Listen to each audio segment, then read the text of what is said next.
आज हम करने वाले हैं अपनी नेशनल इनकम के चैप्टर को आगे कंटिन्यू। और ये कह सकते हैं कि नेशनल इनकम का जो हमारा चैप्टर है वो लगभग 95% आज ख़त्म हो जाएगा। रही बात 5% की, वो जब आपकी क्लासेस दोबारा से स्टार्ट होंगी तो उस समय करवाया जाएगा। वो कुछ चीज़ें हैं जो कि लिखवा कर इनकी थ्योरी फॉर्म है सारा, उस समय करवाया जाएगा आपको। अब नेशनल इनकम के अंदर हम लोगों ने बहुत सारी चीज़ें कर ली हैं। स्टार्टिंग में थोड़ी डिफाइन की थ्योरीज वगैरह कर ली, डिफरेंस बिटवीन वगैरह हम लोगों ने करे, न्यूमेरिकल्स हम लोगों ने करे। 3 टाइप के न्यूमेरिकल करते हैं। पहला तो जो चेंज करते हैं GDP को NNP में चेंज करो, हमने चेंज करना सीखा था। सेकंड, उस चेंज से ही कुछ इन्फॉर्मेशन रखी होती थी मुझे और मुझे वो सॉल्व करना होता था। और थर्ड हमारा जो फॉर्मूले बेस्ड क्वेश्चन थे, इनकम, एक्सपेंडिचर और वैल्यू एडेड मेथड वाले, मैंने आप लोगों को उसके बहुत सारे क्वेश्चंस करवाए। साथ ही प्रैक्टिस के लिए कुछ क्वेश्चंस मैंने दिए भी थे आपको, पिछले बोर्ड्स के क्वेश्चंस निकाल कर लिख के लग 10-11 क्वेश्चन, जिससे आपका एक नेशनल इनकम का जो न्यूमेरिकल था वो पूरी तरीके से ख़त्म हो चुका है। तीनों ही मेथड से थ्योरी आप लोगों को व्हाट्सअप कर दी गई है, आपकी नेशनल इनकम की जितनी थी, और थ्योरीज मैं आपको लिखवाऊँगा। आज मैं कुछ चीज़ें बताने वाला हूँ आपको जो कि नेशनल इनकम के अंदर 1-1 मार्क्स में बहुत बड़े एग्जाम्स में आते रहते हैं। तो नेशनल इनकम के अंदर एक चीज़ है जो कि बहुत बार देखी गई है। वो चीज़ है क्या? थ्योरी की फॉर्म में ये वो सब चीज़ें। तो वो है क्या अगर बताऊं मैं आपको, तो सवाल ये आता है कि भाई आपको इन्फॉर्मेशन दे देगा 6-7 और पूछेगा कि क्या ये जो इन्फॉर्मेशन है वो नेशनल इनकम के अंदर इंक्लूड करी जाएंगी या नहीं करी जाएंगी। ये सवाल होता है आपका कि जो भी इन्फॉर्मेशन होगी आपके सामने पॉइंट्स में, वो नेशनल इनकम के अंदर इंक्लूड होगी या नहीं होगी। कैसे जैसे वो चीज़ें होती हैं जो नेशनल इनकम में जोड़ी नहीं जाती हैं, और कैसे जैसे होती हैं जोड़ी जाती हैं। जैसे अगर बताऊँ आपको, तो आपने पढ़ा था जब मैंने बताया था आपको ये फाइनल गुड्स और इंटरमीडिएट गुड्स के बारे में, तो मैंने बताया था आपको कि फाइनल गुड्स को नेशनल इनकम में इंक्लूड किया जाता है, बट इंटरमीडिएट गुड्स को हम लोग अपना नेशनल इनकम में ऐड नहीं करते हैं। बताया जब मैंने पढ़ाया था, है ना। अंतिम वस्तु हमेशा रास्ते में जोड़ी जाती है और मध्यवर्ती वस्तु आपकी रास्ते में जोड़ी नहीं जाती है ना। तो ये चीज़ मैंने बताई थी आपको। ऐसे ही कुछ और चीज़ों के बारे में बात करेंगे कि कौन कौन चीज़ें हमारे नेशनल इनकम में इंक्लूड होती हैं, कौन कौन चीज़ें हमारी इंक्लूड नहीं होती हैं। ये सब चीज़ आपकी बुक में मिल भी जाएंगी, बट एक बार मुझे समझाना है ताकि आप बुक से देख के पढ़ सको अच्छे से। तो जैसे अगर मैं बात करूँ आपकी, तो मैंने कुछ यहाँ पॉइंट्स बनाए हुए हैं। तो जैसे कि आपका कोई भी ट्रांसफ़र इनकम हो गई, क्या आपकी ट्रांसफ़र इनकम, कौन सी इनकम हमारी पहली अगर बात करी जाए फर्स्ट, तो हमारी ट्रांसफ़र इनकम, कोई भी ट्रांसफ़र इनकम नेशनल इनकम में काउंट नहीं होती है। क्यों नहीं होती है भाई?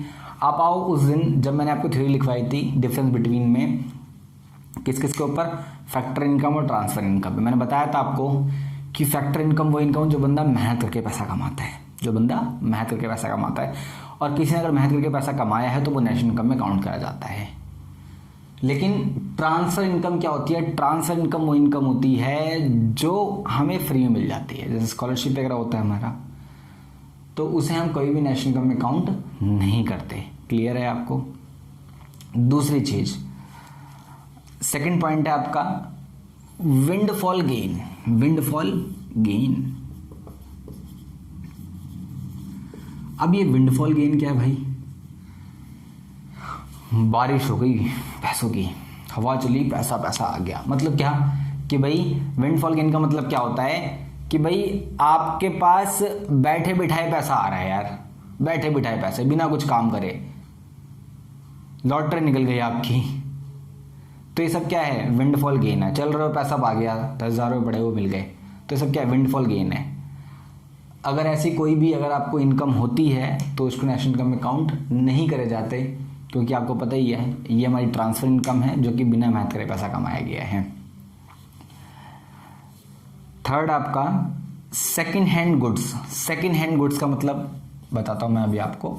सेकंड हैंड गुड्स, भाई मान लो आप ही लोगों का एग्जाम्पल लेते हो कि भाई मान लो आपने क्या करा, 10th पास करके 11th में, 11th पास करके 12th में गए आप लोग, है ना। जब आप 12th में आ गए हो तो जो पिछले साल के बच्चे थे जो 12th पास आउट कर चुके हैं इस बार, उनकी अगर आप बुक सेकेंड हैंड परचेज करते हो तो क्या वो सेकेंड हैंड गुड्स आपकी नेशनल इनकम में काउंट करी जाएंगी? तो सेकेंड हैंड गुड्स कहीं भी नेशनल इनकम में काउंट नहीं करी जाती। क्यों नहीं करी जाती? क्योंकि उसकी कीमत पहले ही वो बच्चा चुका चुका है जिसने पहले ही किताब ले ली थी उसकी। आइए बताऊंगा इसके बारे में आपको। ये प्रॉब्लम आती है, एक प्रॉब्लम और डबल काउंटिंग, इसके बारे में डिटेल में हम लोग पढ़ेंगे। तो ये चीज समझो आप कि भाई मान लो अगर आप 11th क्लास से 12th क्लास में आ गए तो आपने अपनी 11th क्लास की बुक किसी ऐसे बच्चे को दी होगी जो 10th से 11th में अभी आया है, तो आप उससे पैसे लोगे, तो क्या वो पैसा नेशनल इनकम में काउंट होगा? तो वो पैसा नेशनल इनकम में काउंट नहीं होगा, बिकॉज आपने उस बुक के जो पैसे हैं वो पहले ही दुकान वाले को दे दिए हैं। तो नेशनल इनकम के अंदर हमेशा एक ही बार कोई चीज काउंट करी जाती है, 2 बार काउंट नहीं होती है, जिसके बारे में बताऊंगा आपको, प्रॉब्लम और डबल काउंटिंग जिसे हम कहते हैं। तो सेकेंड हैंड गुड्स कभी भी नेशनल इनकम हमारे काउंट नहीं होते हैं। रीजन आपको बच गया, क्योंकि उसकी जो कीमत है वो पहले ही हम लोग, कोई बंदा पे कर चुका है जब वो किताब नहीं थी, या वो कोई ऑब्जेक्ट रेफ्रिजरेटर हो गया आपके, या टीवी हो गई आपकी, कोई भी एसी हो गया आपका, कि अगर वो सेकंड हैंड है तो उसको नेशनल इनकम में काउंट नहीं किया, जबकि जब वो नई आई थी तब उसके पैसे किसी और ने दे रखे हैं और ऑलरेडी वो नेशनल इनकम में काउंट हो चुका है, तो दोबारा से हम उसको काउंट नेशनल इनकम में नहीं करेंगे। लेकिन एक बात बताता हूं मैं आपको, इस सेकंड हैंड गुड्स को बेचने पे जो भी आपको प्रॉफिट या लॉस होगा, वो आप नेशनल इनकम में काउंट करोगे, उसकी वैल्यू का काउंट नहीं करोगे, लेकिन आपको अगर प्रॉफिट या लॉस होता है तो आप उसको नेशनल इनकम में काउंट करोगे। अगला हमारा है next, salary of policeman, fourth है।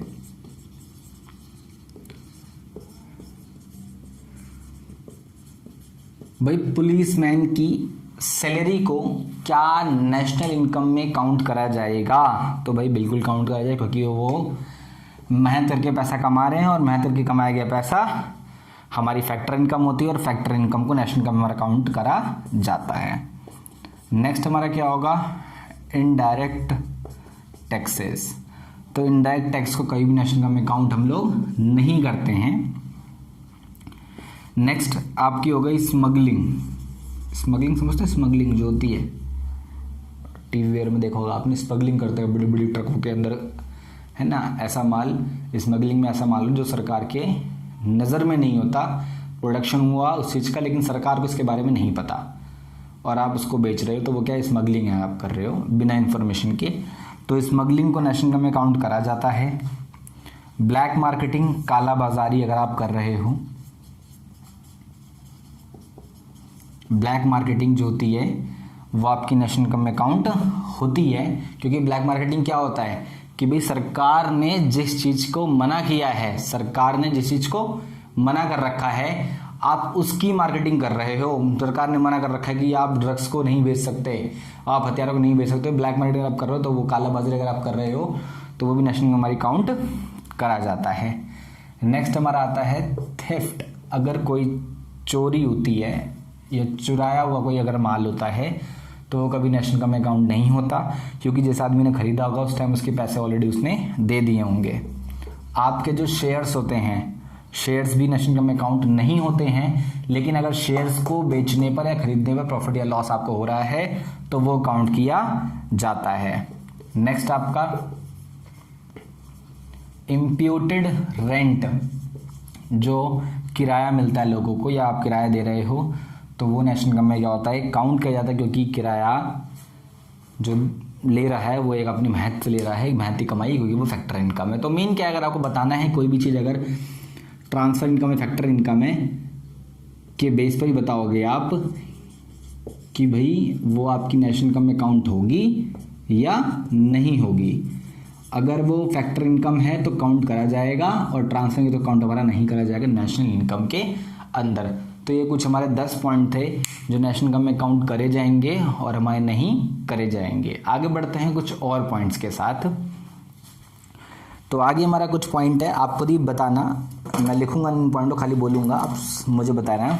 जैसे लॉटरी में जीता गया इनाम, लॉटरी में जीता गया इनाम, तो सोचो लॉटरी में जीता है, यानी कि ये वो पैसा है जो हमने फ्री में कमा लिया। फ्री में कमाई हुई इनकम कभी भी नेशनल इनकम में काउंट नहीं होती, क्योंकि फ्री वाली कौन सी होती है, ट्रांसफर इनकम, और महत्व में कमाने वाली कौन सी होती है, फैक्टर इनकम। तो हमेशा फैक्टर इनकम नेशनल इनकम में काउंट करी जाती है, ट्रांसफर इनकम की फैक्टर नेशनल इनकम में नहीं आता हमारा।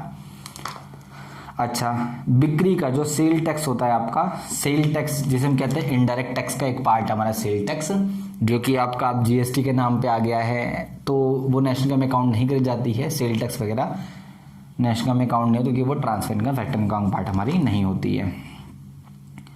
चिकित्सक सेवाओं के संचालन हेतु विदेशों से प्राप्त अनुदान, मेडिकल फैसिलिटी जो उनको बाहर से मिलती है, मेडिकल फैसिलिटी उनको बाहर से मिलती है। किसी फॉरेन कंट्री ने हमारी कंट्री को मेडिकल फैसिलिटी के रूप में कोई ना कोई सामान भेजा, या मेडिकल फैसिलिटी के रूप में पैसे भेजे, या कोई इक्विपमेंट भेजा, या कोई दवाई भेजी, तो वो नेशनल इनकम में काउंट नहीं होता, क्योंकि वो हमको फ्री में मिल जाता है, और इसीलिए उसको नेशनल इनकम में लोग काउंट नहीं करते हैं।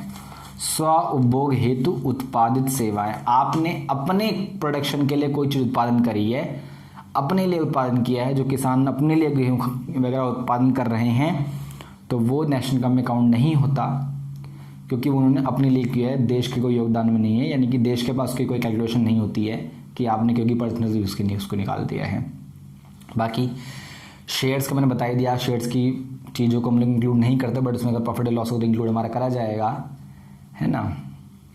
एक सेक्टर की जो इनकम होती है, प्राइमरी सेक्टर होता है, सेकेंडरी सेक्टर, टर्टियरी सेक्टर होता है, तो अगर इन सेक्टर्स की इनकम है तो उनको नेशनल इनकम में काउंट करा जाए, क्योंकि वहाँ पे लोग मेहनत करके पैसा कमाते हैं।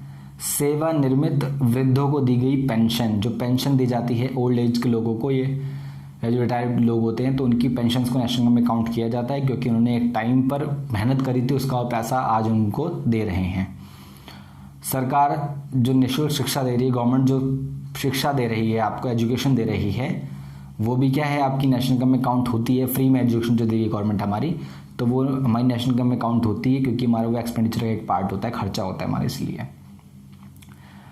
और सरकार द्वारा दी गई पेंशन वगैरह भी मैं नेशनल इनकम में, सरकार द्वारा दी गई, एक तो देखो क्या होती है, पेंशन दो टाइप की होती है। एक तो क्या है, जो सरकार पेंशन देती है ओल्ड एजेस के लोगों को, तो वो कभी नेशनल इनकम में काउंट नहीं होती है। लेकिन सेवानिवृत्त वृद्धों को, यानी कि जो लोग अपना काम करके रिटायर हो चुके हैं, कोई आर्मी में था, या कोई टीचर था, या कोई और गवर्नमेंट पोस्ट पे था, अगर वो रिटायर हो गया, उसको जो पेंशन मिल रही है वो नेशनल इनकम में काउंट करी जाएगी। बट जो आपकी ओल्ड एज के लोगों को, जो बूढ़े लोगों को, 60 अबव लोगों को जो पेंशन मिलती है, अगर वो पेंशन सरकार दे रही है तो उस पर नेशनल इनकम में काउंट नहीं होगा। तो ये दो अलग अलग चीज़ें, ध्यान रखना इस चीज़ को। सरकार द्वारा दी गई पेंशन जो है इंक्लूड नहीं की जाए, लेकिन सेवानिवृत्त वृद्धों को दी गई पेंशन हमारी नेशनल इनकम में काउंट करी जाएगी। कर्मचारी को दिया गया किराया या मुफ्त मकान, अगर कोई कंपनी दे रही है, क्या देती है कंपनी कि भाई आप हमारे यहाँ काम करोगे तो हम आपको फ्री में घर देंगे, फ्री में खाना पीना देंगे 2 टाइम का, तो इन सब चीज़ें नेशनल इनकम में काउंट हमारी करी जाती हैं। और आपने कोई मकान बेचा है, उस पर अगर आपको लाभ हुआ, वो प्रॉफिट वगैरह हो रखा है, तो वो सब नेशनल इनकम में काउंट नहीं करा जाता। तो ये कुछ चीज़ें थी नेशनल इनकम में, क्या चीज़ हमारी काउंट होती है और क्या चीज़ हमारी काउंट नहीं होती है। इसी के बाद मैं बताना चाहता हूँ आपको कि प्रॉब्लम और डबल काउंटिंग क्या होती है, दोहरी गणना की समस्या, प्रॉब्लम ऑफ डबल काउंटिंग, जो कि सेकंड एंड गुड से भी मैंने निकाला था। अच्छा क्वेश्चन है, इंपॉर्टेंट क्वेश्चन है, काफ़ी बार एग्जाम में ये आपका आया हुआ है प्रॉब्लम और डबल काउंटिंग के बारे में। अब ये है क्या प्रॉब्लम और डबल काउंटिंग? प्रॉब्लम और डबल काउंटिंग का मतलब क्या होता है कि दोहरी गणना की समस्या, यानी कि किसी एक चीज़ को आपने 2 बार काउंट करके लिख दिया हो। मीन्स तो यही है ना इसका। भाई होता क्या है कि भाई एक फार्मर ने क्या किया, वीट का प्रोडक्शन किया। एक किसान ने एक वीट गेहूं का प्रोडक्शन किया, तो जब गेहूं का उसने प्रोडक्शन किया था तो उसने 500 टन गेहूं का प्रोडक्शन किया था, या 500 रुपये का प्रोडक्शन किया था, एक हमने वैल्यू मान लिया, लेट कर लिया है ना। फिर फार्मर ने क्या किया, मिलर को दिया वो गेहूं। मिलर क्या होता है, जो हमारा गेहूं से आटा बनाता है, तो मिलर को दिया। अब मिलर ने क्या करा, उसने बेच दिया 500 रुपये गेहूं, किसको, मिलर को। तो मिलर ने इससे अपना अलग अलग चीज़ें बनाई। इसने अपना जो है गेहूँ बनाया आपका, गेहूँ से सॉरी आटा बनाया आपका, आटा सा बेसन वगैरह बनाया इसने, तो इसने मिलर को दिया, मिलर ने फिर इसको अपना बेच दिया मार्केट में, कह लो आप एक तरीके से 700 रुपये का इसने बेच दिया आटा बनाकर।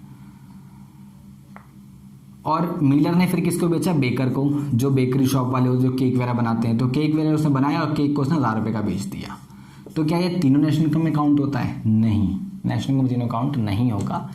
नेशनल इनकम में काउंट कितना होगा? केवल इसका 500, इसका 500 जो कि उसने प्रोडक्शन का रखा है, यानी कि इसका मतलब यही है कि भाई एक साल में जो भी प्रोडक्शन हुआ है एक टाइम ड्यूरेशन के अंदर आपका, वही नेशनल इनकम में काउंट किया जाएगा। बाद में उसमें जो चेंजेस करे जा रहे हैं वो सब नेशनल इनकम में काउंट नहीं होता, क्योंकि मेन तो फार्मर का काम था ना।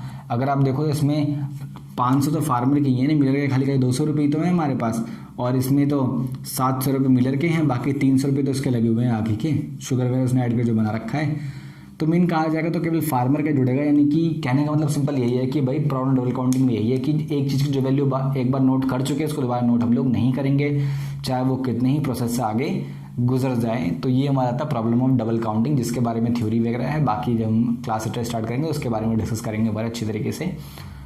जो कि इतना ही था आज के लिए। नेशनल इनकम हमारी खत्म हो चुकी है, 5% नेशनल बचे, जो कि हम लोग क्लास स्टार्ट होगी तब करेंगे। आगे बढ़ेंगे अब हम लोग अपने अगले चैप्टर की तरफ, जो कि इकोनॉमिक्स का चैप्टर है नेक्स्ट हमारा, money and banking chapter number 4 है हमारा। ये नेशनल इनकम हमारे 3 चैप्टर थे, 1, 2, 3, तो तीनों चैप्टर हमारे खत्म हो चुके हैं। अब करेंगे चैप्टर नंबर 4 हमारा, जो कि मनी एंड बैंकिंग है।